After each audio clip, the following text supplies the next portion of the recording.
So I have a couple of examples of how these forms can be used to change. In both of these cases are huge fraud risks. So the alerts form, where we find an alert on the left-hand side that we're looking for a certain condition, and this is what's known as a periodic alert. It's something you run in the background. It looks for a certain condition, and based upon that condition, does, in this case on the bottom right-hand side, you see it executes a SQL script.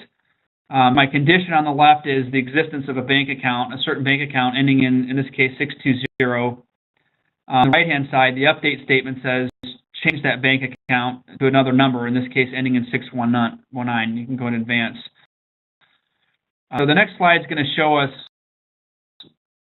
for example, a similar example where the collections plan within the quality module is set up to be able to, in this case, call an operating system script and reset password. So the side, we're defining the condition, go in advance. We're looking for something particular in the comments. That's the element. We're finding the condition where comments has something called, just somebody's entered the term hack in it. And the bottom half for the form, we see it, what we're attempting to do when we find a comment entered hack, to execute an operating system script. So on the right-hand side, you see the text of that is it's calling a certain package, and what it's doing is resetting the password of sysadmin to welcome123. So in this case, this would give a user the ability to do is reset any password for any user in the system.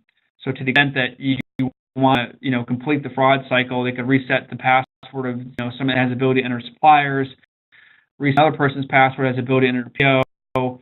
Another person's password maybe that has the ability to enter bank account information. There's just a lot of different ways to commit fraud through this mechanism. Single slide.